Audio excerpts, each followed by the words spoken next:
Happy Thursday! Ngayon po ay unang Huwebes ng buwan ng Marso at actually pangatlong episode na po natin ito ng ating show na BHW Me. Naku Ma'am Noel, dun sa dalawang episode natin, nakakatuwa yung ating na-receive na suporta mula sa ating mga kababayan. Alam mo ba Ma'am Noel, na expected natin sa Bicol region lang to ipapanood, yung mga manunood. Pero umabot siya sa iba't ibang bahagi ng Luzon.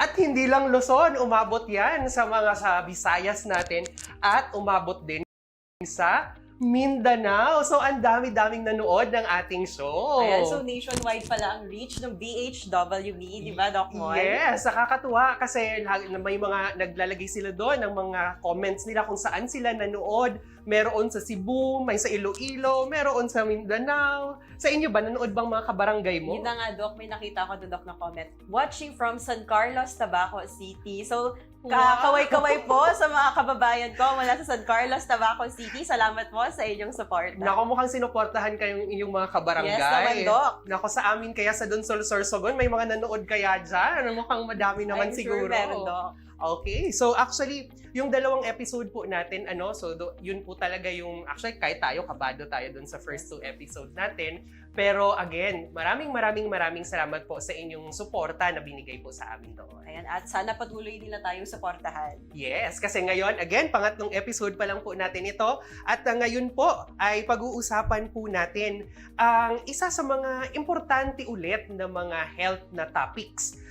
Actually, inoobserba din kasi natin sa buwan ng Marso ang Rabies Awareness Month. Ayan, tama ka dyan, Doc Mon. So this is another day, another opportunity to stay healthy. Tama ka dyan, Ma'am Noel. Let's all be healthy dahil sa bagong Pilipinas ay bawat buhay na mahalaga. Kaya BHWME, be healthy with me! Ayan, so good afternoon po sa ating mga resource speakers. So bago po yan, Doc Mon, nice ko pong ipakilala sa inyo ang mga kasama namin ngayong hapon. Pinapakilala ko po si Dr. Pancho R. Melia, ang Albay Provincial Veterinarian, at si Dr. Janish E. Alcala Arellano, ang hepe ng Bicol CHD Local Health Support Division. So magandang hapon po, Doc. Gandang hapon, Doc. Doc Janish. Yan. Apo. So, ayan, simulan po natin ang ating pong programa ngayon pong hapon na ito. Actually po, marami na po tayong mga katanungan na nakaabang po para sa inyo po. Simulan po natin sa katanungan na ano po ba ang sakit po na rabies? Doc Janice? So, ang rabies o rabies sa atin dito sa Bicol ay isang sakit na or infection sa tao na nakukuha dahil sa usually kagat ng aso. So, ito ay viral infection. So, pag sinabi natin virus, diba, walang gamot yan. Diba? Hindi siya tinatablan ng mga antibiotics or yung iniinom natin pag tayo ay may mga usual na infection. So, ito ay usually, ang dinadapuan niya ay yung ating mga nerves. Yung sa Bicol, ugat. Pero yung mga nerves, kaya mabilis po ang nito at kaya siya ay deadly, kumbaga. 100% ang case fatality rate. Pagka ikaw nagka-rabies, sigurado more or less mamamatay ka talaga. So virus pala, Ma'am Noel, ang cause ng rabies at ang nakakatakot sa sakit na to, 100%. Ibig sabihin, sure, kapag nagkaroon ka ng sakit na ito, malamang sa malamang ay mamamatay yung pasyente na nagkaroon po ng sakit na rabies. So, sa tao, ganun yung definition natin ng rabies, Doc. Pero how about po sa mga animals? Meron pa din po kaya na, ano naman po yung rabies pagdating po sa animals? Actually po, yung rabies sa tao, ay ang pinanggalingan po ay rabies sa hayop. So ito po ay isa rin pong nakamamatay na viral infection na kalimitan po ito ay naililipat sa tao sa pamamagitan po ng kagat ng isang hayop na merong virus. So yun din po ang meaning po ng rabies.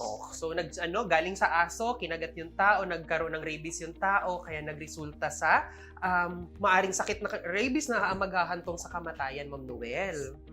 So, kadalasan po, Dok, alam natin na ang rabies ay nakukuha sa kagat ng aso. Pero maliban po ba doon, may iba pa po bang sanhi kung paano natin nakukuha ang sakit na rabies? Yes po. Actually po, lahat po ng mga mammals or mga warm-blooded animals, pwede pong pagmulan or mahawaan ng rabies. So, kaya po may cases po tayo na meron sa baboy, meron din po tayong record na sa baka, sa kabayo, at yun nga po yung bats, yung paniki. Kapag nakagat po tayo ng paniki, talagang posibleng meron din po siya. At kasabay na rin po yung mga wild animals. So, hindi lang aso, Ma'am Noel. Opo, iba't ibang hayop pala, Dok, yung pinagmumulan ng sakit na Though, ang rabies. aso po kasi, yun ang almost 90+% po ay ang nanggagaling po sa aso. For example, Dok, kapag po ba nakalmot ka or nadilaan ka, pwede ka po bang magkaroon ng rabies? Yes po, kasi po ang rabies po ay nasa laway. Yun po yung pwede na siyang makahawa. So, it takes a bite para po makalipat po yun sa central nervous system ng tao or sa hayop man. So, yun nga po. Dahil po sa kagat, or kaya kung meron kayong open wound at nalawayan po yung open wound ninyo, pwede po yan na makapasok sa katawan ng tao. At meron nga rin po na case na sa mata or sa ilong. Kasi may mga mucous membrane, halimbawa meron pong open na mucous membrane, pwede pong pumasok doon. As long as malawayan po siya. Nako, mahilig pa man din. Marami ako nakikita ngayon, Ma'am Noel, no? Yung mga pinipet na mga animals, tapos dinidilaan talaga yung buong mukha. So medyo rin po pala yun, maaari pala makahawa ang rabies sa pamamagitan po ng paglaway ng aso sa tao. Ano po? Yes po. So siguro po yung mga ganun na mga nakikita natin ay mga bakunado po siguro yung mga aso. Hopefully po, Doc. Hopefully po mga bakunado talaga. Pero Doc Janice, ang tanong ko po naman po, gaano po kaya kadelikado ang sakit na rabies? So kanina na-mention po, Doc, na malaki yung tsansa na mag-cause ito ng kamatayan. Pero kapag nakagat, nakalmot, or nalawayan, gaano na po kaya ito kadelikado, Doc? Yeah, ang pinaka the best na dapat gawin ay maagapan kasi as I mentioned na talagang mataas yung 100% case fatality. So, pero may iwasan pero pwede rin may gawin para hindi mamatay kumbaga. So, meron tayong mga kumbaga sa remedy para hindi siya umabot doon sa death. Meron na agad pong mga dagdag na katanungan mula sa ating mga tagapanood. Pero basically, ang katanungan po nila, kasi curious sila, na-mention ata natin na nagkakaribis yung tao. Nakakahawa din po ba daw yung tao, pag hinagat yung isang tao, pwede daw po ba yung magkahawa ng rabies? Yes, Doc. Kasi actually, pwede natin yan i-relate dun sa mga caregiver ng mga rabies patient and also yung mga health worker. So, pwede siyang maging occupational hazard.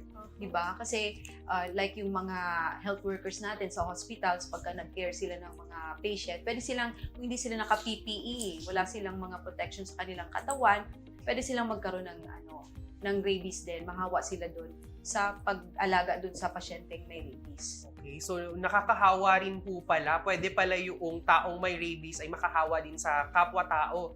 So kaya importante, pinagdiinan ng pansin ni Dr. Janice yung importansya po ng paggamit natin ng mga protective equipment. So actually, yung mask considered na protective equipment, yung ating pong mga gloves, yung paghugas ng kamay, actually kasabayan sa infection prevention natin. Ayan, so dito naman po tayo, Doc, sa data naman po yung pag-uusapan natin, no? So dito po ba sa Bicol, madami tayong cases ng rabies? Animal bite cases marami. As in, talaga yan, 5 digits usually. Tayo ang one of the top 5 regions nationwide na may pinakamaraming animal bite cases and also rabies cases. Yes po. Sa idagdag ko lang po, sa animal, mayroon pa akong datos dito na galing po sa Regional Animal, RADDL, Animal Disease Laboratory, na dito po noong 2022, nagkaroon po ng 50 canine rabies positive sa buong Bicol. At ang top notcher po dyan, yung Albay. Out of these 50, 21 po dyan na mga aso ay nagpositibo galing sa Albay. Nako, so malaki pala talaga ang problema ng Bicol region pag usapin po natin ay ang rabies. No? So, well, present siya sa buong Pilipinas, pero again, na-emphasize natin ngayon na yung mga tagapanood, syempre, dapat meron tayong dagdag na kaalaman tungkol dito sa sakit na to. Kasi again, nandito ito, meron tayo nito sa Bicol region. Ano po? So, ngayon, Doc, ang katanungan ko naman, kasi ito, naririnig ko po ito, nag-rotate po kasi ako dati sa mga infectious na wards din.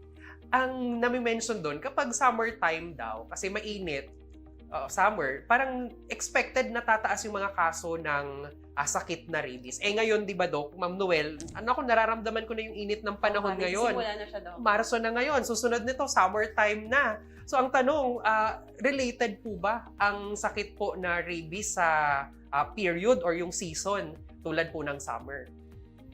Sa akin po, Hindi. hindi po sa animal side. Kasi po, siguro tumataas po kasi ang rabies natin during summer kasi po marami pong activities ang tao sa labas. So lumalabas po ang tao dahil summer. So chances are mas maraming makakagat tao. Marami, di ba, may fiesta, kung ano-ano mga festivals. So at minsan po, depende rin po yan, din po yan sa lugar. Ano po? Kasi kung may mga lugar na, halimbawa, high density yung mga aso na nandyan, tapos ang community, ang barangay, or ang LGU ay hindi nag-implement ng kanilang stray dog elimination, so siyempre na maraming nagkakalat na aso dyan. So, at hindi pa nagbabakuna, so chances are dadami rin po talaga ang rabies case. Okay. So, hindi po yan dahil sa mainit or kung ano pa man.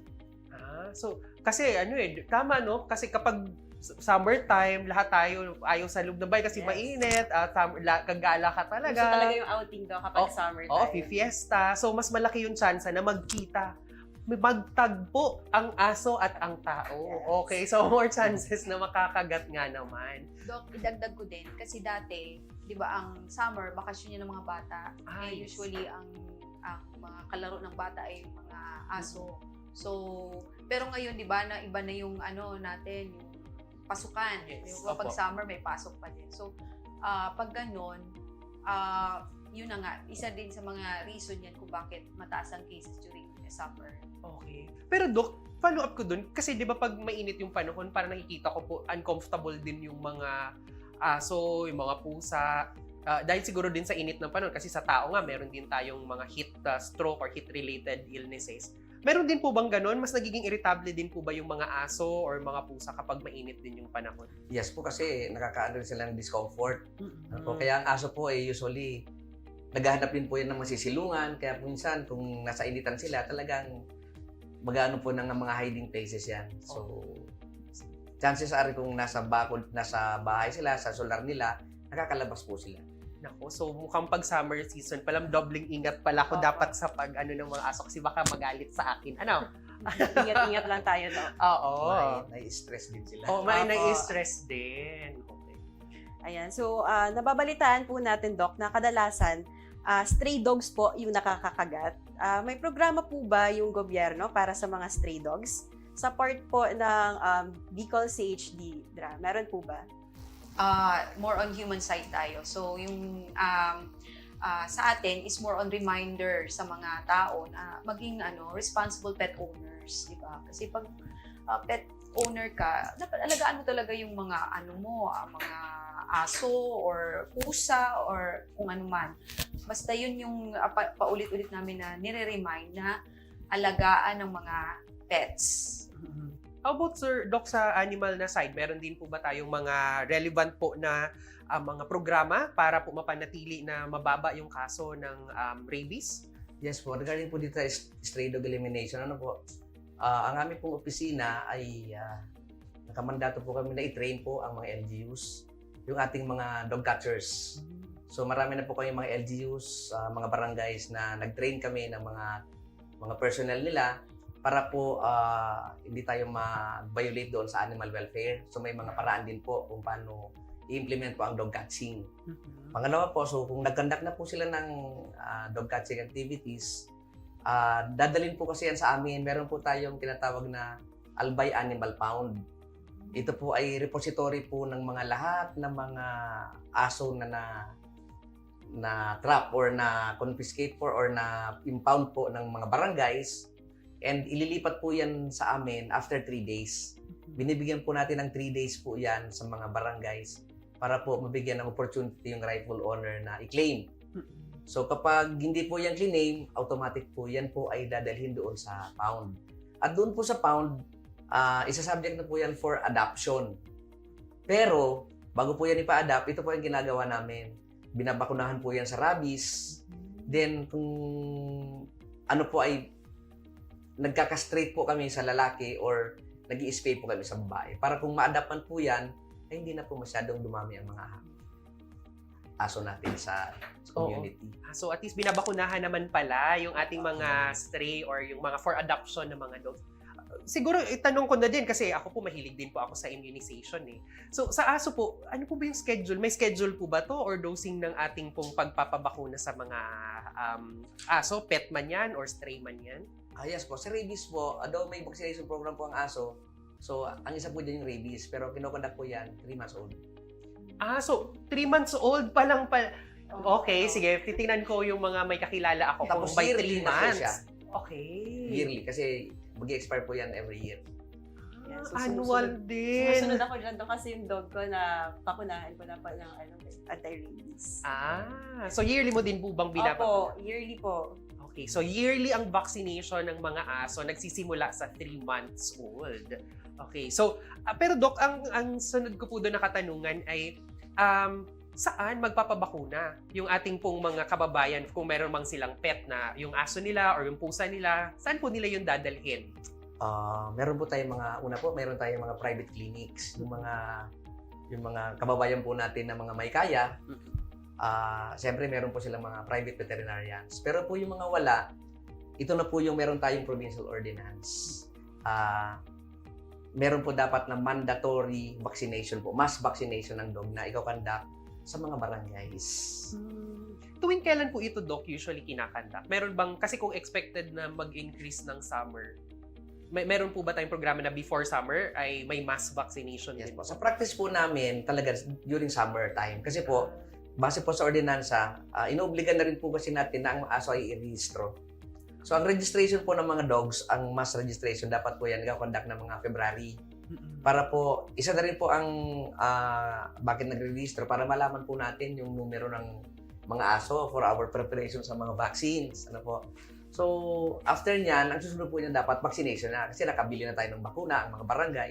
So, doon na po yung kinakandak. So, ang iba po niyan, house to house. Meron po tayong mga na-train na mga vaccinators. Ang iba nga po niyan, BHW pa sa ibang barangays. Wow. So, iba-ibang strategy po ang ginagawa ng mga barangays. Meron po dyan, binabayaran per head. Meron naman dyan. So, may mga ganun po. Nakakatuwa naman yun, yung ating mga kabi. Ka-BHW pala ang ating mga kasabay sa mga nagbabakuna at nag-implement nitong programa na to. Pero kami po sa animal side, hindi lang, kayo po BHW, kami po ay meron kaming bahaw, yung Barangay Animal Health Worker. Bahaw. Sila po usually ang vaccinator at the same time, sila na rin po ang mga dog catchers.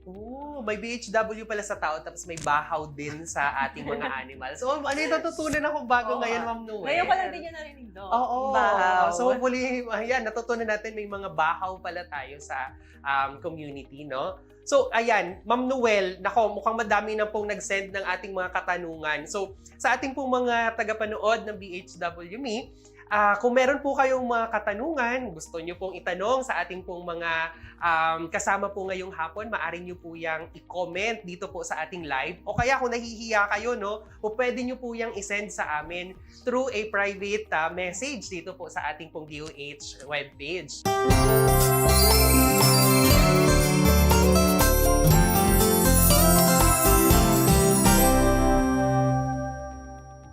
Ngayon, actually, basahin natin, Ma'am Noel, yung ilan sa mga katanungan na sinend na sa atin. So, Doc, interested ito, no? Siguro, may experience na to na nakagat ng aso. Hindi ko sure kung nabakunahan to matapos siyang makagat ng aso. Pero curious po siya.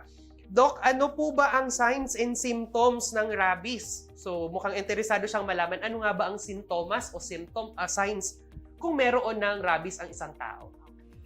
Doc? Ang signs and symptoms ng rabies sa tao, Una, pagka nakagat, up to around ito yung prodromal period, dito yung mga non-specific, kumbaga, signs and symptoms na tinatawag. So, ito yung fever, sore throat, meron tayong pananakit ng katawan, mga ganong initial na mga signs and symptoms.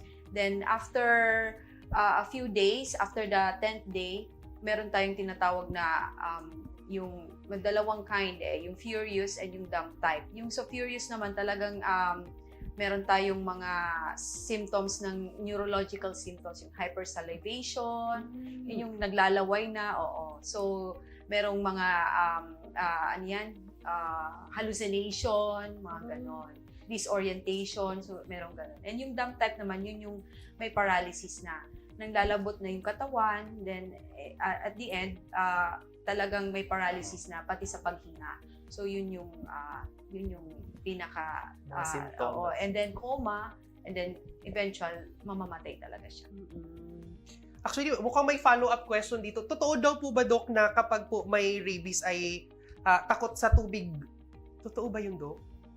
May ganong dun kasama dun sa mga neurologic symptoms po. Okay. So, again, yung symptoms daw ng rabies sa simula, maaring akala mo lang normal na sakit, meron ka lang lagnat, nagsusore throat ka lang, tapos eventually pwedeng magpunta siya doon sa portion na may makikita ka ng naglalaway. Ito na yung nakikita natin, ma'am, yung may naglalaway. Kahit sa animals, nakikita ko to sa mga video is naglalaway. Pero maaari rin pala yung magkaroon ng paralysis. Yung hindi mo magagalaw yung muscle ng katawan mo. So medyo nakakatakot nga talaga ang ating pong sakit pala na rabies. Pero ito, another follow-up question. Mukhang interesado ang ating mga tagapanood sa ating pong topic. So, ang tanong po niya, how about naman daw po sa animals? So, paano naman daw po nila malalaman? Siguro fur parent. Kasi curious siya. Paano daw po niya malalaman kung may rabies din yung isang animal or aso? Una po niyan yung nagbabago po ang pag-uugali ng aso. Meron kasi dalawang klase yan, yung dumb and the furious. Yung furious po, ito yung typical na rungaw sa Bicol, yung kung ano-anong kinakagat, mahilig nananakmal na po siya. So, meron pa rin pong isa niyan po yung nagbabago po ang tinig, yung kanyang voice ng aso. Pwede na mag-videoke. Wow! Nagbabago po siya. Siyempre, ando pa rin po yung typical na nangihina rin po yung aso. Tsaka yung isa po dyan, yung naglalaway. Kasi nga po, may paralysis sa with tao. So, kaya po siya, parang takot din po siyang uminom ng tubig because siyempre, nahihirapan po siyang lumunok. Siguro masakit din ang kanyang because of the paralysis. Kaya parang akala natin, takot siya sa tubig. Pero gusto rin niya uminom, kaya lang, talagang hindi niya malunok. Okay. So, because of the paralysis, grabe rin ang kanyang paglalaway or salivation. So, yun po ang mga typical. Nagbabamit din po siya. Nagsusuka. Nako, so talagang, pero bagong kaalaman po sa akin yun, na nagbabago pala ang boses. Siguro yung tahol, nagbabago yung Tumitinis siguro siya. Tumitinis. Kasi nagko-constrict siguro or napipihit yung sa ating voice. Something na bagong-bago yun. So siguro kailangan i-obserba din po pala yun ng ating mga kabi. So, ito po, Doc, na mga signs and symptoms po na nabanggit mo. Immediate po ba to lumalabas or may period po ba siya bago siya lumabas? May period din po. The same din po yan dito sa tao na talagang may incubation period din po siya. Pag nakagat po siya, so hindi naman kagad magmamanifest po yun.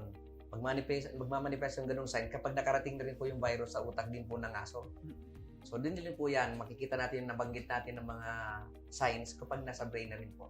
Infective in stage na rin po ng aso yun. Naalala ko nito sa mga lecture sa amin sa med school, pwedeng weeks, months lalabas yung symptom, pero maaari ding lumabas siya after several years. Kasi depende nga sa katawan ng tao, tapos depende kung paano siya, hanggang saan siya, kailan siya aabot dun sa utak or sa central nervous system ng tao. No? So medyo matagal. So, yung mga nakagat dyan, mga ilang taon na ang nakakaraan dahil hindi na bakunahan. Oo. So, again, sinasabi natin ito, Hindi para manakot, pero at least para aware sila Yes. na kung nakagat, dapat magpabakuna agad kasi kung hindi agad na bakunahan, maaring lumabas kahit matagal na.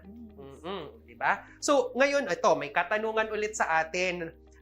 Ang daming katanungan tungkol sa usapin ito at nakakatuwa dahil maraming interesado sa topic natin. So, ang tanong, Doc, ito, ako, familiar din po ako sa ganitong katanungan. Kasi kapag nakalmot at nakagat, hindi ko po alam, pero dati dinadala siya sa atin sa clinic or sa ospital.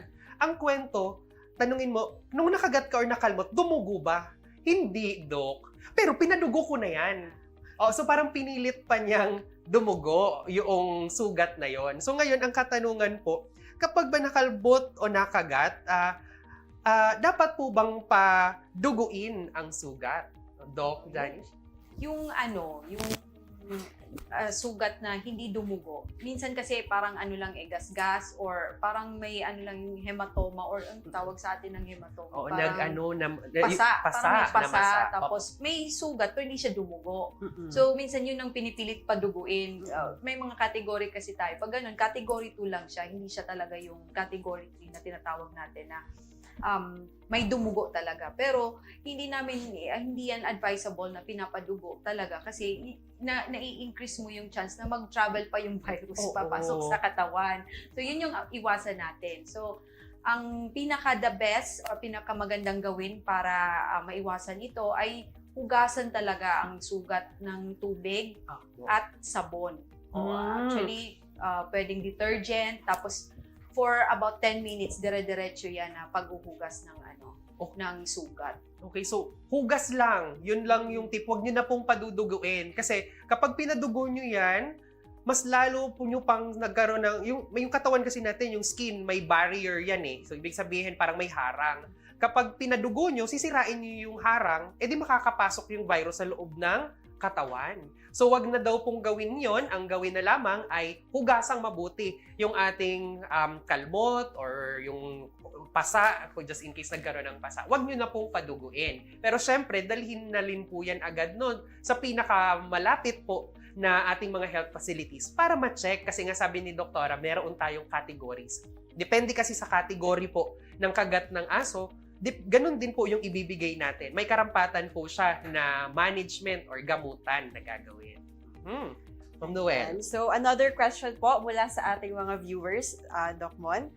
Ano po ba dapat ang gawin kapag nakagat ka ng aso?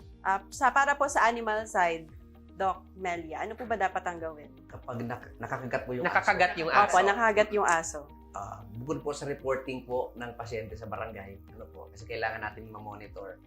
Yung aso po ay kailangan i-observe for 14 days. So sa observation, kailangan po yung aso, una po, dapat ikulong siya. Kasi in the event po na may rabies siya, at least confined na po siya or dapat itali. So yun lang naman po, pero ang iba po kasi pinapatay kagad yung aso. Kasi po nakakagat, gusto makasiguro na sa laboratory ay ma-detect po kung talagang rabid yung aso.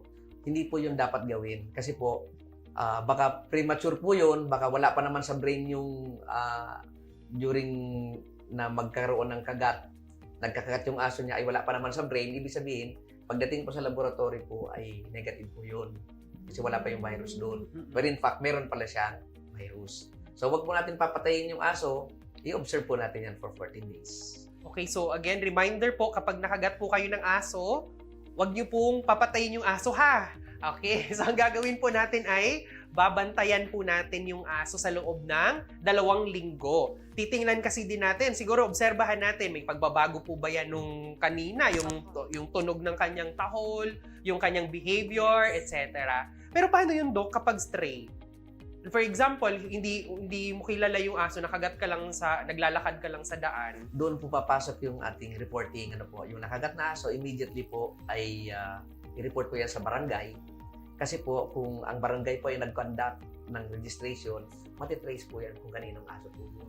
Yun po ang isa sa mga reason kung bakit kailangan i-register po natin ang aso. Okay, so kaya importante din na i-report nyo po agad yung aksidente or incident na nangyari yon para matulungan ng barangay or ng ating municipality ilocate yung mga aso na yun. Yes po, actually po, may biruan nga po kami na ang aso daw po na nakagat ay wala nang may-ari.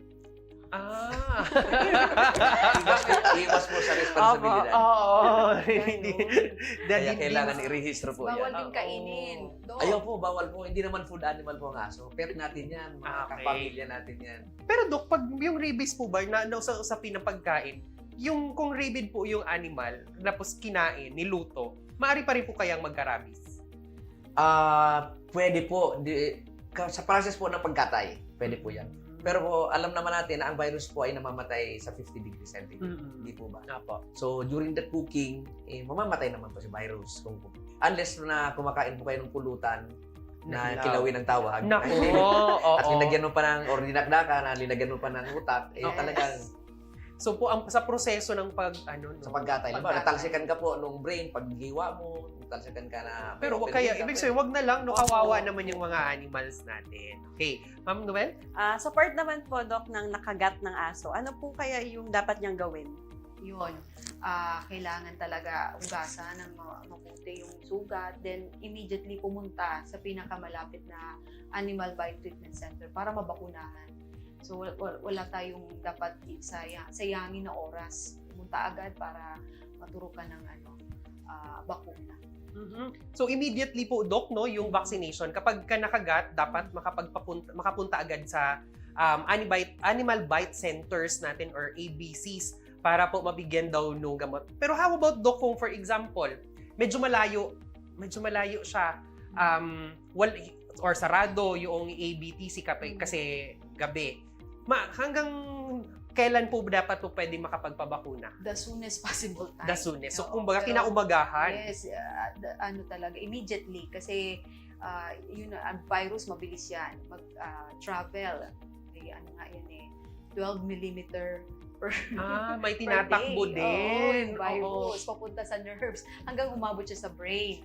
So, kailangan talaga mabilis yung desisyon na magpabakuna, maglinisin agad yung sugat, tapos for 10 minutes, and then magpa-check up, magpa-konsulta para mabakuna. Okay, so again, pag nakagat, ang sasabihin po natin, una, lilinisin for at least 10 minutes using running water soap or yung ating detergent. Pagkatapos po niyan, itatakbo po agad natin sa pinakamalapit na Animal Bite Center or sa health facility po na nagbibigay po nitong ating pong anti-rabies post-exposure prophylaxis ang tawag po namin dyan.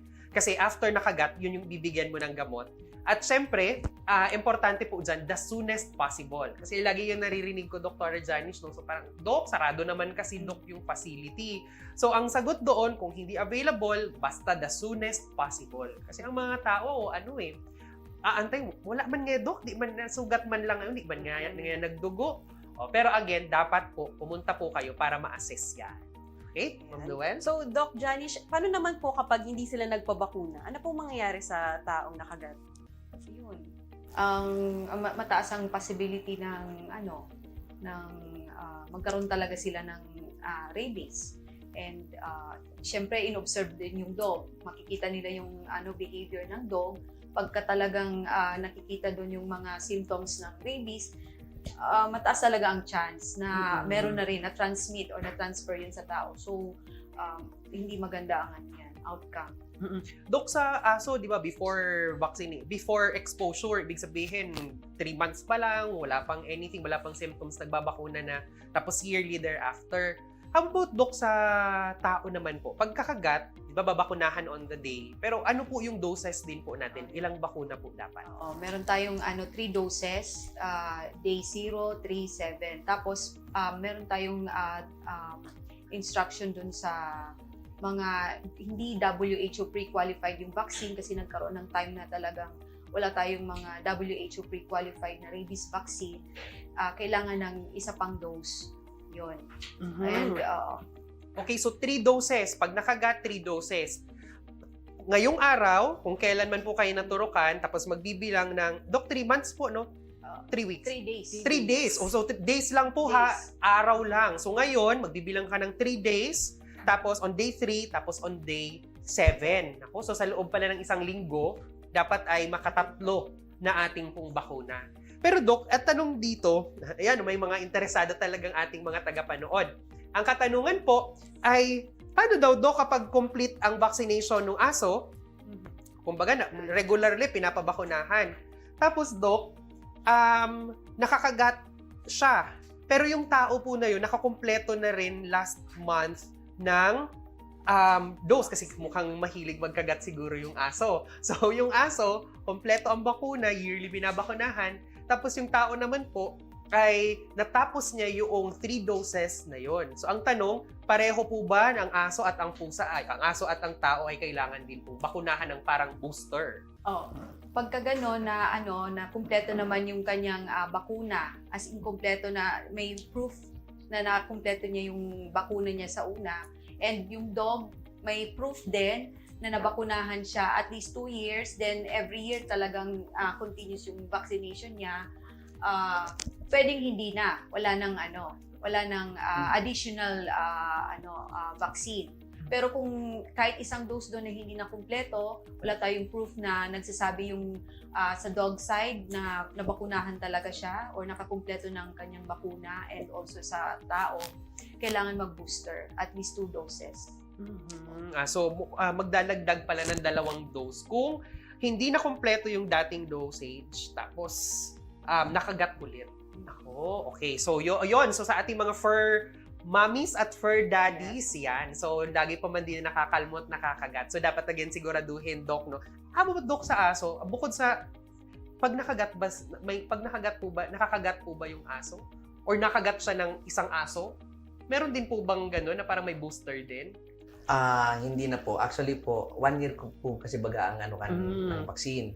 Pero ang iba kasi kapag nakakagat, nagre-request na bakunahan na yung aso niya. So, hindi po namin yung ginagawa.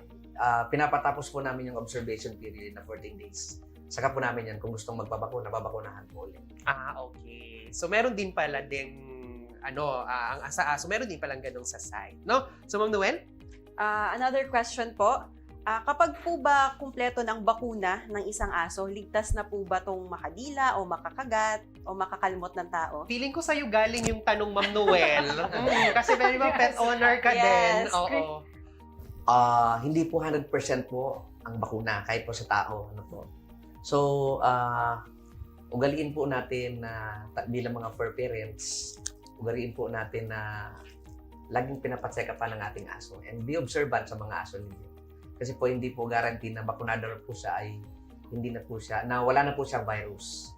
So possible pa rin po yan. Kasi protection lang po niya yan para hindi po siya mahawaan. Medyo natakot ako doon, Oo. Doc. Iiwasan ko na siguro yung... Ay, wag naman. Oo, siguro lang, dapat Limit responsible lang. din Yes. ikaw na pet owner, di ba? So, ayan, nagtanong, mukhang may gusto nang magpabakuna, Doc. So, ang tanong naman niya ngayon, yes, magpapabakuna, pero ang tanong, libre daw po ba ang gamutan sa rabies? So, siguro, Doc, unahin ko po muna kayo. Sa tao, libre yung 3 doses sa vaccine. Tapos kung category 3, meron tayong rabies immunoglobulin, libre yung 1 vial. Pero kung syempre po sobrang laki nung sugat, kasi tinuturok siya mismo sa sugat yung rabies immunoglobulin. So, yung 1 vial, yun yung libre. Yung mga succeeding, yun na yung may bayad. may bayad. Pero libre yung 3 rabies. Okay, so again, libre po yung ating bakuna sa ating pong tao na nakagat ng ating pong mga nagkaroon ng animal bite or yung ating scratch or kung ano man po yan na related sa transmission ng ng animal na maaring may rabies. Sa Animal Bite Treatment Center yun, Doc, sa government. Okay, so again, sa Animal Bite Center, sa ating pong Treatment mga Center, Doc. Animal Bite Treatment Center. O Pag nga, ABC ABTC. kasi. Pag ABC, sa private siya. Okay. So, yun pala yung difference Yes. noon, Ma'am Noel. Kasi narinig ko lagi may ABC, tapos ABTC. So, kapag animal bite treatment, yung may letter T, yun yung government, yun po yung may libre na 3 doses. How about yung mga ABC, maaring mag-charge na rin po sila. Sa private siya, Doc. Oh, yan. May bago ulit ako natutunan ngayon. And also, Doc, kino-cover din siya ng PhilHealth. So, if may PhilHealth, ipo-cover din po siya. Okay. So again, libre naman po pala ito. So kapag nakagat, magpabakuna po agad kayo sa ABTC o kaya naman sa ABCs natin. Pero syempre, meron din po sa ABC na kaakibat na konting bayad. How about po sa mga animal side po? Yes po, sa conduct po ng mass dog vaccination na ginagawa sa mga barangay, libre po yun. Doon nga po nagkakaroon ng confusion kasi po may kinokolekta kasi ang barangay. Ang kinokolekta po nila doon based on our ordinance ay yung ating dog registration, which is 50 pesos. Akala nila bayad yun sa bakuna, pero ang bakuna po dyan ay libre. Pero sa mga private clinic, meron pong bayad dyan. Okay. So, basta pag sa gobyerno kinuha yung mga bakuna, ito ay libre, mapatao man yan o mapasa hayop. Okay. So, napakagandang balita pala nun. So, ito, siguro ang dami nating katanungan. Siguro i-limit na lang muna po natin ngayon yung katanungan. Again, kung meron po kayong mga dagdag na katanungan pa at hindi namin maitanong ngayon, ilagay nyo lang po yan sa ating comment section. O kaya, kung nahihiya po kayo, isend nyo po yan sa amin as private message sa aming pong DOH Facebook page. At syempre, kung magbibigyan tayo ng pagkakataon, ay sasagutin po natin yan. So, Ma'am Noel, yung ating pong last na katanungan. Ayan, para po sa ating last question.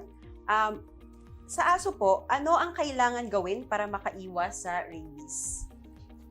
Una po, ugaliin natin, pabakunahan ng ating aso as protection nila. Pangalawa po ay kailangan po natin maging responsableng tagapag-alaga ng aso. And lastly po, pangatlo, kailangan po na lagi natin ipa-check up din ang ating mga aso regularly sa mga veterinaryo.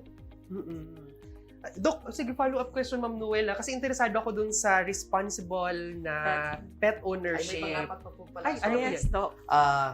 Iwasan po natin na ang ating mga aso ay makalabas sa public places. Kasi pwedeng dyan po sila makakuha ng virus sa mga stray dogs. Oo. So, pabakunahan, maging responsable, huwag hahayaang makalabas sa ating pong mga, siguro hindi makalayo sa atin kasi at pag nandiyan naman tayo, nakikare natin yan. Pero huwag lalabas na sa mga bakod, may chance nang makakagat. Tapos, bukod sa pabakunaan, magpa-check up sa ating pong mga veterinaryo din para syempre makita rin natin kung may karamdaman po ang ating mga aso at mabigyan ng kagamutan. Ayan, napakaganda. How about, Doc, sa atin po naman, sa tao naman, Doc? Siyempre sa tao, kailangan din iwasan makagat, siyempre. Opo. And of course, yes, by all means, iwasan makagat. And of course, maging responsible pet owner talaga, di ba? Hindi lang naman yun sa pagpapabakuna, tamang pagpapakain, tamang pagpapaligo, di ba? Dapat malinis yung kanilang mga pet. So, yun po talaga yung ina-advise natin sa ating mga pet owners. And also, once na meron tayong mga ganun na kagat or may mga incident na ganun na scratches, even scratches, kailangan mag-consult po agad doon sa pinakamalapit na ABTC, usually sa mga health centers din ito o kaya sa ating mga DOH hospitals. Okay. So, Ma'am Noel, ang dami ko ulit natutunan ngayong hapon na ito sa ating episode. At again, hopefully po, yung ating pong mga tagapanood, tagapakinig ng ating programang BHWME ay nabaghagian po natin ng mga bagong kaalaman at impormasyon. At syempre, gusto natin i-share nila ito sa lahat ng mga nasa community din po nila. So, maraming salamat po, Doc Janice, Doc Melia po sa inyong pong oras at sa pagbibigay po sa amin ng mga kaalaman pong ito. Siksik, liglig, at umaapo na naman po sa kaalaman ng ating episode today. Tama ka dyan, Ma'am Noel. May kaalaman na naman tayo tungkol sa rabies. At bukod sa sakit na rabies, na-appreciate ko na may natutunan din tayo about responsible pet ownership. At napakadami at napakaganda ng binigay sa atin na discussion ng ating mga guest ngayong hapon na ito. At syempre, ang goal ng show natin na ito is syempre makapagbigay tayo ng mga dagdag talagang kaalaman, hindi lang sa ating mga BHWs, kundi sa lahat ng ating mga tagapanood at tagapakinig para magkaroon po din tayo ng positibong epekto sa ating mga viewers. Ang tawag natin dyan, Ma'am Noel, ay Social Behavioral Change Communication. Grabe ka naman, Doc Mon. Talagang naisingit mo pa yun. Siyempre. So, kaya naman syempre, pupunta na po tayo ngayon sa pinaka-exciting na part. So, dahil nga natutuwa tayo, grabe yung tuwa natin sa pinakita pong suporta ng ating mga kababayan sa Bicol at hindi lang sa Bicol, pati sa iba't ibang bahagi ng Pilipinas. Siyempre, magbibigay po tayo ng ating pong mga collateral sa DOH po, no? So, ang ipamimigay po natin ngayon, siya ang available natin ngayon ay ang ating mga notebooks. Meron tayo ngayong mga planners, meron tayong calendars, ballpens. Sticky notes, meron din tayo yan, Doc. So, syempre, dahil painit na nga yung panahon, mamimigay din tayo ng mga DOH fan. So, ayan, excited na ako kung sino yung mananalo ngayong hapon na ito. At siguro hingi tayo ng ating pong ano nga tawag dyan? Siguro conventional muna tayo ngayon. Bunutan muna ang gawin natin, Ma'am Noel. Ngayon po, ang gawin po natin, again, yung lahat ng nag-comment ng ating pong nag-engage sa ating social media post, ay kinuha po natin yung mga pangalan nito, ginawan po natin pangapapel at tingnan natin kung sino ang mabubunot ngayong hapon. Kaya kung gusto nyo rin pong manalo, huwag nyo pong kakalimutan na mag-comment, mag-like, mag-share ng ating pong DOH Facebook BHWMe na post. Ma'am Noel, gusto mo bang, sino gusto mong unang bumunot? Ikaw muna, Doc. Ako muna. Ako, sana swerte ako ngayong araw na to. At ang nabunot po natin ay walang iba. Nako! Ang nabunot ko, mukhang kilala ko. Mukhang kilala ko ang nabunot ko. So, ang una pong nanalo ay si Miss Ning Pajardo. Ako, ba yan? So, congratulations po, Ma'am Congrats po, Ma'am Ning. Ning. Ikaw naman, Ma'am. Ayan, para po sa ating pangalawang winner. Okay, sino ba ito? At ang nabunot ko po ay ang Tabaco CPS, Tabaco Albay, PPO. Nako, Ayan, congratulations sobrang supportive talaga po. nila, Doc. Mukhang sinuportahan ka ng lahat ng mga Yes. taga-Tabaco, ha? So ako, abangan ko din ang support ng lahat ng mga taga-Sorsogon. Hello, hello po. And again, kung gusto nyo pong manalo ng ating pong mga DOH collaterals po, maaari nyo po yung makuha. Again, may chance kayong makuha kapag nabunot po namin kayo sa raffle. So next episode, sigurado meron pa rin po tayong ganitong raffle na segment. Again, congratulations po. Ayan, so magkita-kita po ulit tayo sa susunod na linggo, parehong oras at parehong araw. Palagi po nating tandaan na ang pagiging healthy ay nagsisimula sa ating sarili.